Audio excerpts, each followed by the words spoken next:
بسم اللہ الرحمن الرحیم نحمدہ ونصلی علی رسولہ الکریم اما بعد۔ اللہ پاک نے ہم سب کو اسلام کی نعمت عطا فرمائی ہے، اس کی بنیاد پر ہم اپنے آپ کو مسلمان کہتے ہیں۔ اسلام کا ایک تقاضا یہ ہے کہ اس کی ایک ایک تعلیمات اور ہدایات ایک مسلمان کو اچھی لگنا چاہیے، اور اس کا یہ عقیدہ ہو کہ اس سے بہتر کوئی اور طریقہ ہے نہیں۔ زندگی گزارنے کے لیے جو ہدایات دی ہیں وہ اپنی جگہ پر بالکل مکمل ہیں، اور اس میں کسی قسم کا جھول اور نقص نہیں ہے۔ یہ عقیدے کے درجے میں ہونا چاہیے، بلکہ اس سے آگے بڑھ کر اسلام کی ایک ایک ہدایات کو اچھا سمجھنا اور یہ سمجھنا کہ ہمارے لیے اسی میں نجات ہے اور اسی میں کامیابی۔ اگر مان لیجئے ہماری نظر میں دوسری کوئی چیز اچھی معلوم ہو رہی ہے اور اس کی طرف ہمارا رجحان ہے، میلان ہے، تو یہ خطرناک چیز ہے۔ اس تعلق سے ایک واقعہ جو عبرت کا ہے ہم سب کے لیے، مدینہ پاک میں ایک عالم کا انتقال ہوا۔ ظاہر ہے ایک مسلمان کی خواہش ہوتی ہے کہ مدینے کی زمین مل جائے اور وہیں ہم دفن ہو جائیں۔ ان کا انتقال ہوا، ان کو وہیں دفن کر دیا گیا۔ دفن کرنے کے بعد کچھ دنوں کے بعد قبر کھل گئی، وہ اپنے آپ کھل گئی۔ وہ لوگوں نے عجیب معاملہ دیکھا، وہ یہ کہ وہاں جن صاحب کو دفن کیا تھا وہ نہیں ہے وہاں، بلکہ وہاں ایک لڑکی ہے۔ اور تعجب ہوا لوگوں کو، دفن کیا تھا ایک آدمی اور عالم بھی تھے وہ، ان کے بجائے وہاں ایک لڑکی موجود ہے۔ پورا چرچا ہو گیا اس واقعے کا وہاں۔ اب چونکہ مکہ معظمہ اور مدینہ طیبہ ایک ایسی جگہ ہے جہاں ساری دنیا کے لوگ آتے ہیں، تو اس میں ایک صاحب تھے، انہوں نے کہا کہ یہ لڑکی تو ہمارے ملک کی ہے، یہ تو یہاں کی تو ہے نہیں ہے۔ اب اور تشویش شروع ہو گئی۔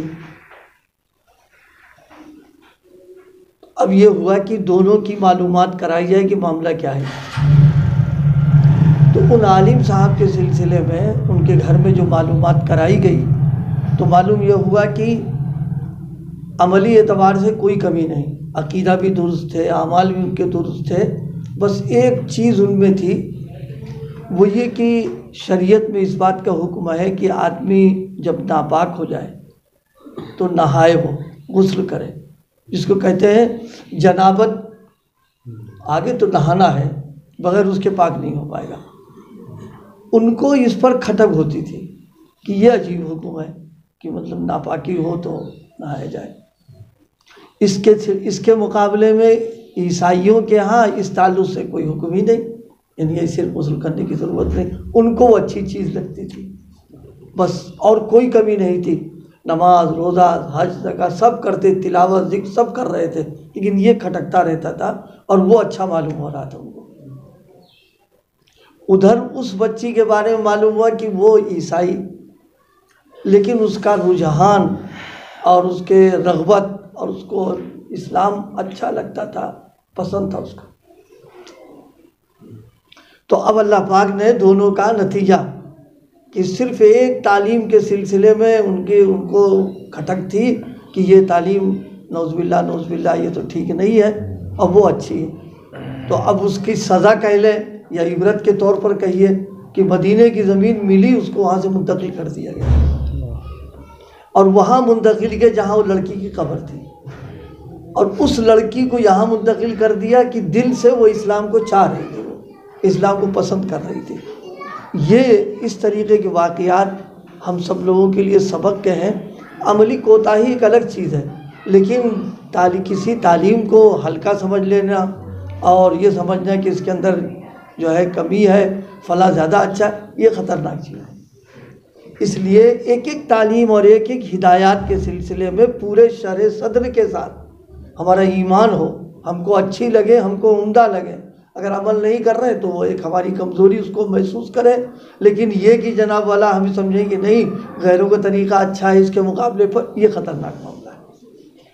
قرآن مجید میں اللہ پاک نے بہت سخت وعید فرمائی ہے، فرمایا وَلَا تَرْكَنُوا إِلَى الَّذِينَ ظَلَمُوا، فرمایا جو ظالمین اور غیر لوگ ہیں، فرمایا ان کی طرف جھکاؤ تک تمہارا نہیں ہونا چاہیے۔ جھکاؤ کا مطلب عربی زبان سے کوئی چیز سیدھی ہو اور ذرا سا ادھر ہو جائے، بس رکون ہو گیا، وہ جھک گئی فوراً۔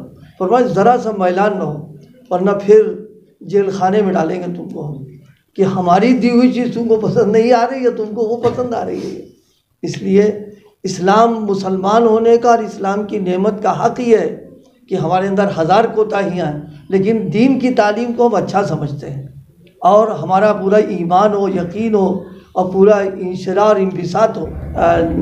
نوالا گرا اور اس کو اٹھا کر کے صاف کر کے جا رہے تھے، تو قریب میں جو بیٹھے تھے انہوں نے بولے کیا کر رہے ہو تم؟ کہ یہاں تو وہ لوگ ہیں جو اس کو معجوب سمجھتے ہیں، برا سمجھتے ہیں۔ ان حضرات کا ایمان تھا کہ انہوں نے کہا اَأَتْرُكُ سُنَّتَ حَبِيبِ لِهَٰؤُلَاءِ الْحُمَقَاءِ، ان پاگلوں کی خاطر حضور کی سنت کو چھوڑ دیں گے ہم؟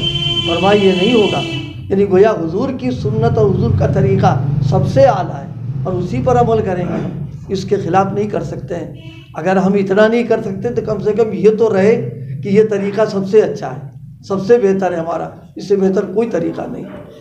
حضرت والا اللہ ان کی قبر کو نور سے بھرے، حضرت ایک بات فرمایا کرتے تھے، فرماتے تھے کہ سب سے زیادہ خوبصورت اگر کوئی طریقہ ہے اور سب سے زیادہ کامل اگر کوئی طریقہ ہے وہ حضرت نبی کریم صلی اللہ علیہ وسلم کا طریقہ ہے۔ اس سے بہتر دنیا کوئی طریقہ پیش ہی نہیں کر سکتی ہے، خوبصورت بھی ہے، کامل بھی ہے، اور سب سے زیادہ آسان بھی ہے۔ یہ جب تینوں چیزیں موجود ہیں تو اب اپنے گھر کی چیز پسند نہیں آ رہی اور دوسری چیز ہم کو پسند آ رہی ہے تو خطرے کی بات ہو جائے گی ہمارے لیے۔ اس لیے بھائی ہمارے مسلمان ہونے کا تقاضا کہ اسلام کی جو نعمت ملی ہوئی ہے اس نعمت کے سلسلے میں اللہ کی شکر گزاری کرے کہ اللہ آپ نے ہم کو یہ نعمت عطا فرمائی ہے، ہم کو اس لائق بنا دیے کہ اس پر عمل کرنے لگ جائے، اور جو کوتاہیاں ہو رہی ہیں اللہ اس کو دور فرما دیجیے۔ دوسرے کی چیز کو پانی آ جانا اور رجحان ہو جانا کہ اچھا یہ کر لیتے تو اچھا تھا، یہ ہو جاتا اچھا، یہ ناقدری کی بات ہے، یہ اس کو منع فرمایا گیا کہ نہیں، یہ نہیں ہونا چاہیے۔ کوتاہی ہو، کوتاہی کا احساس ہو، یہ کمی ہے، جرم ہے ہمارا، لیکن یہ کہ اپنی کوتاہی کو کے اوپر ہم یہ کہیں کہ نہیں وہ بہتر تھا، اور یہ جو ہے یہ خطرناک بات ہو جاتی ہے اس میں۔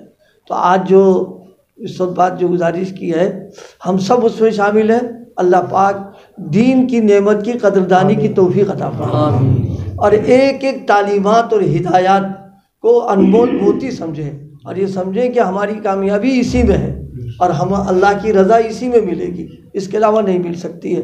اتنی بات رہے گی تو انشاءاللہ اللہ پاک دھیرے دھیرے کمیوں کو دور کرے گا اور توفیق عطا فرمائے گا اور عمل کی توفیق عطا فرما دے گا۔